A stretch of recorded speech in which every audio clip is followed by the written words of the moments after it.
그러면 이제 네 분의 귀한 토론 말씀을 듣도록 하겠는데, 아까 사전에 양해 말씀드린 대로 먼저 인천대학의 황성현 교수님께 부탁드리겠습니다.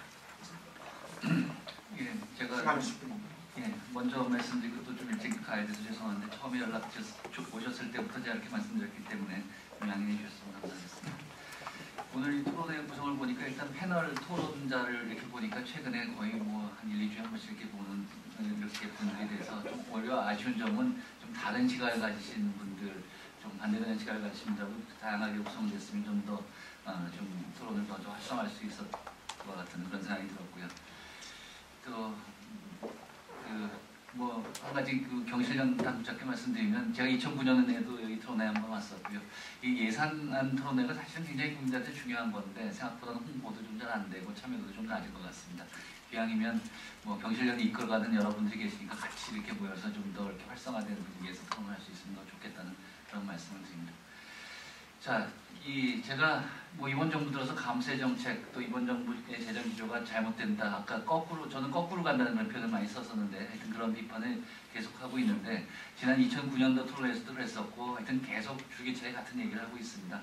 근데 저도 같은 얘기를 자꾸 하다 보니까 좀 지겨워지기도 했는데 그게 저의 책임이보다는 이 정부가 하여튼 기조를 바꾸지 않고 늘 똑같은 식으로 계속 그런 문제를 그런 방향으로 밀고 가기 때문에 저로서는 어쨌든 그게 맞지 않다고 생각하고 같은 얘기를 계속 반복할 수밖에 없는 그런 처지에 있다는 걸 좀 이해해 주시면 좋겠고요.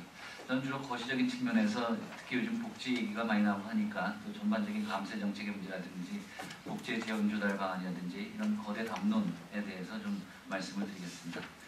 제가 올해 예산안을 딱 받아보고 한마디로 어떤 기자분께 말씀드린 게 이 예산안은 한마디로 표현하면 고집불통 예산안이다 이런 말을 했습니다. 아무리 비판을 해도 자기의 길을 가겠다 하는 그런 취지를 좀 받아들였고요.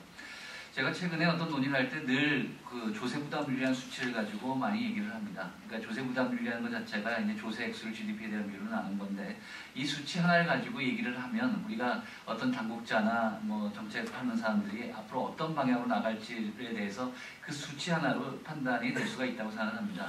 왜냐하면 우리가 조세부담률에다가 이제 사회보장기여금을 합치면 국민부담률인데 사회보장기여금이라는 게 그렇게 연도별로 크게 변동하지가 않고요. 또 기본적으로 우리가 건전재정의 원칙을 누구나 지금 얘기하고 있기 때문에 그렇게 되면 결국 조세부담률 수준이 정해지면 거기에 맞춰서 쓸 수 있는 돈이 정해지고 또 아무리 복지가 중요해도 다른 분야를 갑자기 뭐 마이너스로 뭐 이렇게 하기가 어렵기 때문에 그 세부담 수준이 어느 정도 정해지면 결국 복지나 뭐 교육 같은 데 갈 수 있는 돈도 어느 정도 짐작을 할 수가 있는 겁니다. 그래서 요즘 뭐 제가 제일 궁금한 건 예를 들어서 한나라당의 박근혜 전 대표 같은 분은 앞으로 5년 후에 만약에 집권하신다면 조세부담률 수치를 어떻게 생각하고 계신 건지 이런 게 제일 궁금한데 정부 여당 쪽에서는 그런 얘기를 잘 안 하고 있고 정부의 이제 공식적인 수치는 조금 이따 바로 말씀드리겠는데요. 이 조세부담률이 우리나라 건국 이래 제일 높았던 때가 2007년도에 21%였고요. 감세 정책이라는 건 한마디로 뭐 여러 가지 세율 조정과 세제 개편을 통해서 가만히 있으면 원래 조세부담률은 조금씩 올라갑니다. 세수가 경상 GDP랑 탄성 GDP보다 크기 때문에. 근데 그것을 세제 개편을 해서 지금 21%였던 것을 한 3년 사이에 1.7%포인트 정도 낮췄고 내년도에 이제 19.2% 그리고 2015년까지도 19.7%까지 가겠다는 게 이번 정부의 기조입니다. 그러니까 이 숫자 하나가 이번 정부가 무슨 생각을 하고 있는지를 전 잘 보여준다고 생각하고 있고요. 이렇게 세입 수준이 낮으니까 총지출을 억제할 수밖에 없고 더구나 재정균형을 앞당기려고 하니까 더 그럴 수밖에 없습니다. 그래서 총지출 증가율이 5.5고 그걸 균형을 앞당기겠다는 얘기고 그렇게 해서 이제 복지 지출 증가율이 내년도에 6.4%고 앞으로 5년간 연평균은 5.8%가 됩니다. 내년도 복지 지출 증가율이 6.4%인데 간단한 수치 하나만 드리면 복지 항목이라는 게 굉장히 여러 항목이 있습니다. 그 중에서도 연금이 들어가 있고 주택도 들어가 있고 또 보훈이 들어가 있습니다. 이런 것들이 좀 성격이 좀 다르고 특히 연금은 의무적인 지출이니까 한번 계산해 볼 때 보훈, 주택, 연금 세 가지 부분을 빼고 내년도 복지 예산 증가율을 계산해 보면 3.4%가 됩니다. 그저 물가 상승률 정도 올라가는데 정부는 역대 최고 미친 서민 이렇게 얘기하고 있는 것이고요. 이렇게 총지출을 억제하게 되면 나보고에서 계산한 거에 의하면 재량적 지출 증가율이 내년도에 한 2%대 그리고 2013년 이후는 1% 이하로 떨어집니다. 그러니까 이렇게 재량적 지출 증가율이 거의 없다는 얘기는 정부가 그냥 손 놓고 공무원 인건비 올라가는 거랑 의무적으로 연금 올라가는 거 하고 나머지는 그냥 가만히 있겠다 이런 뜻으로 저는 해석을 합니다.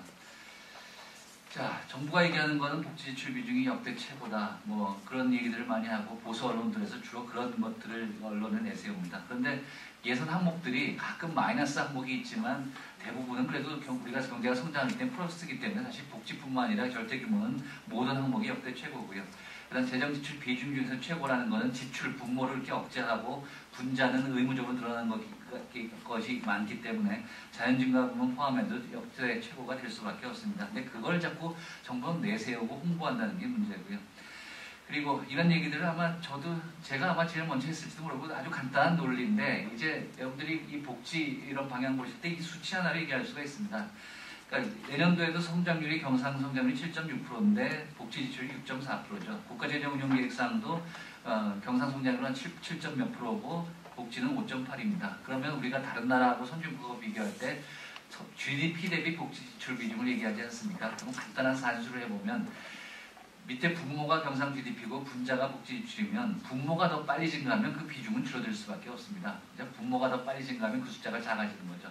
경상 GDP는 7.6으로 증가하는데 이 정부가 친서민 복지 지출이 좀 최고 얘기하는데 분자가 6.4나 5.8로 가면 GDP에서 차지하는 복지 지출 비중은 줄어들고 선진국하고 격차는 더 벌어집니다. 그러니까 계속 제가 거꾸로 가는 얘기를 하는 것이고 진보 보수를 떠나서 최소한도 우리가 선진국 OECD 국가 평균하고 격차는 줄여가는 게 맞는 방향이라고 저는 99.9%의 국민이 동의할 거라고 생각을 하는데 그걸 반대 방향으로 가면서 우리는 친서민이고 이 복지 지출 역대 최고다 이런 얘기를 하고 있는데 저 같은 사람도 여기 계신 분들이 많은 이런 얘기 하고 있지만 아직도 많은 국민들이나 잘 모르시고 정부 공무원들은 이런 얘기하면 무슨 답을 할지는 잘 이해가 잘 안 갑니다. 자, 그리고 정부가 계속 강조하는 거는 감세 정책은 고집대로 가겠다는 얘기고 그리고 재정 건전성이 중요하니까 재정 균형을 빨리 달성한다는 얘기는 아까 말씀드린 대로 결국 정부가 해야 될 일을 포기하는 거고 정부가 해야 될 일을 포기하고 그냥 인건비 올라가는 거랑 연금 자동으로 올라가는 것만 두고 세입 수준 그냥 놔두고 재정 균형 달성하는 게 무슨 의미가 있고 그게 무슨 좋은 점이 되겠냐 하는데 오히려 더 나쁜 것이죠. 정부가 해야 될 일 중에는 미래 대비 투자 같이 당장 표가 나지 않는 그런 것들이 있습니다. 사람들이 자기 마을 앞에 다리 앉아주면 막 가서 몰려가서 데모도 하고 그러지만 저출산 고령화 같은 큰 국가적 인구 위기에 대해서 적극적으로 대처하는 것에 대해서는 문제가 좀 있다고 생각은 하지만 그거 예산 안 들린다고 가서 데모하고 이러지 않습니다. 그러니까 제가 생각하기에 정부는 그런 항목들을 그냥 안 하면서 급한 거 몇 개 하면서 재정균형 달성했으니까 우리는 건전재정했고 감세는 우리 원래 기조니까 고집대로 가겠다. 이렇게 지금 가고 있는 거라 생각하고요. 제대로 정말 하려면 이런 국가적인 인구 위기를 하게 하기 위해서 오히려 선제적인 투자를 해서 출산율을 더 올리고 이렇게 해야 된다고 보는데 이런 선제적 투자는커녕 대책도 없는 게 이번 정부라 생각하고 저는 좀 시간이 지나서 이번 정부를 평가할 때 가장 큰 실정으로 그런 저출산 고령화 같은 문제에 대한 적극적인 대책을 전혀 하지 않았다는 것이 가장 큰 실정으로 얘기되리라고 생각합니다. 자, 그래서 말씀드린 대로 이 복지지출 비중이 좀 GDP 대비 비중이 떨어지는 것은 세입을 올리지 않은 상태에서 균형 시점을 빨리 앞당기려다 보니까 어쩔 수 없이 그렇게 되는 것이고요. 그 다음에 이제 시간이 별로 없기 때문에 이 얘기는 오늘 꼭 드려야 될 것 같은데 시간이 벌써 빨리 1분 30초 남았습니다. 참 시간이 너무 부족하네요. 조금만 더 좀 더 하십시오. 하여튼 대답 빨리 말씀드리겠습니다. 최근에 정부 공무원들이 이런 얘기를 많이 합니다. 그게 이제 조세본에서 했던 시뮬레이션 결과고 한데 2050년 얘기를 하면서 정부 공무원들이 최근에 많이 하는 얘기가 뭐냐면 현 복지제도를 그대로 둬도 제도가 성숙하고 고령화가 되면 2050년에 우리나라 복지지출 비중이 선진국 수준보다 오히려 올라간다.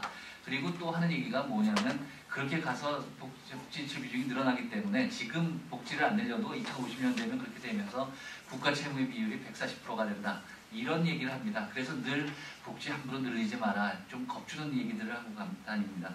그런데 제가 최근에 확인을 해보니까 이 시뮬레이션 할 때 우선 아주 정말 문제가 있는 거는 이 시뮬레이션을 할 때 당연히 조세 정책에 대한 수치가 들어가야 되는데 2050년까지 조세 부담률을 19.7%로 고정을 시켜놨습니다. 그러니까 우연히 이제 2015년 수치하고 같은데 도대체 고령화가 되고 복지 수요가 늘어나고 하면 당연히 세출 수요가 늘어나면 세입이 늘어나야 될 수밖에 없고 우리가 점점 고령화가 되고 소득이 늘어나면 조세 부담이 올라갈 수밖에 없는데 그걸 19.7로 고정하니까 당연히 국가 채무가 이렇게 늘어나죠.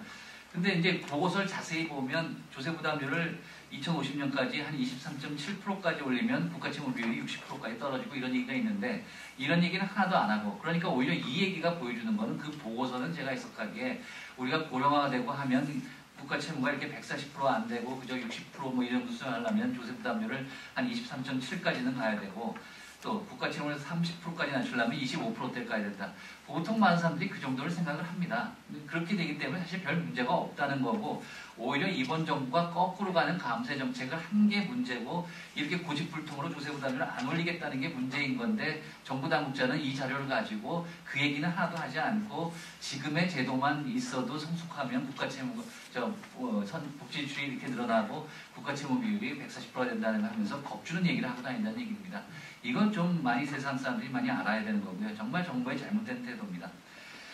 그리고 아까 말씀드린 대로 이번 정부가 국가재정 운영 계획을 짜면서 경상성장률보다 복지 지출 증가율을 낮췄기 때문에 이번 정부가 통제하는 복지 지출의 GDP 대비 비중은 떨어지게 돼 있는데 자기들은 거꾸로 그 숫자를 떨어뜨리면서 어떻게 가만히 놔두면 2050년에 고령화가 돼서 복지 지출 비중이 늘어간다. 앞뒤가 전혀 맞지 않는 얘기를 하면서 전혀 설명이 없습니다. 그러니까 어떻게 거꾸로 가다 그렇게 된 것이며 이 시뮬레이션 결과가 보여주는 것은 우리나라 저출산 고령화가 시작된 것은 사실 1990년대부터입니다. 그러니까 제가 재정 운용의 큰 흐름을 봐야 된다고 하는데 저출산 고령화가 되면 조세 부담률이 복지 이런 것들이 쭉 올라가야 되는데 그래서 참여정부 말까지 21%까지 쭉 올라갔는데 이거를 되돌려서 거꾸로 내려간 게 이번 정부고 그러니까 이 거꾸로 내려가서 다시 올라가니까 힘들게 된 것 이런 것들을 반성하고 비판해야 되는데 오히려 거꾸로 다른 얘기를 하고 있는 거고 뭐 시간이 없어서 마지막으로 한 말씀만 더 드리겠습니다.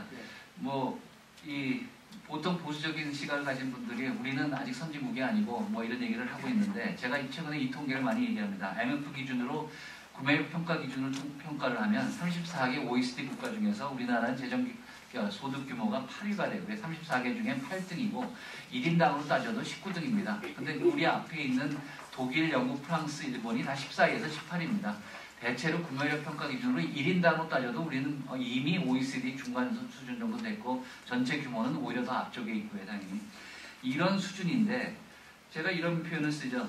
정부 당국자는 그저 2050년 되면 뭐 선진국 수준보다 좀 올라간다고 하는데 제가 이런 표현을 쓰겠습니다. 우리 국민은 무슨 죄가 있어서 지금 그 소득 수준 이 정도인데 삶의 질의 수준은 거의 선진국 OECD 국가 중에서 늘 뭐 멕시코 빼고 뭐 꼴찌 이런 얘기를 하고 있고 아동 무슨 빈곤율, 노인 빈곤율, 무슨 출산율 뭐 해서 여러 가지 사회 지표, 삶의 질 지표가 선진국 OECD 국가에서 꼴찌 수준인데 왜 아직도 우리 국민들은 40년을 더 기다려야 되는지 그런 것도 한번 물어보고 싶고요. 자, 그래서 뭐 한마디로 하여튼 조세정책 방향을 바꾸고 복지에 대한 투자를 해야 되고 그것이 성장도 제대로 할 수 있는 방안이다. 뭐 이렇게 급하게 마무리 짓겠습니다. 예, 감사합니다. 했는데 제가 한번 경실련대학교에서 한번 이야기했고 이현 정부가 선진화를 표방하는데 그 선진화 지표라는 걸 좀 개발을 해서 지난 4년 동안 선진화 지표가 어떻게 바뀌었나 이걸 좀 한번 발표하면 좋겠어요. 말씀처럼 경제 규모나 또 경제 수준 대비 복지 수준, OECD 최저임금 수준은 무엇을 선진화시키는 것이 이 정부가 지향하는 건지 한번 좀 정부해야 될 필요가 있는 것 같습니다. 감사합니다.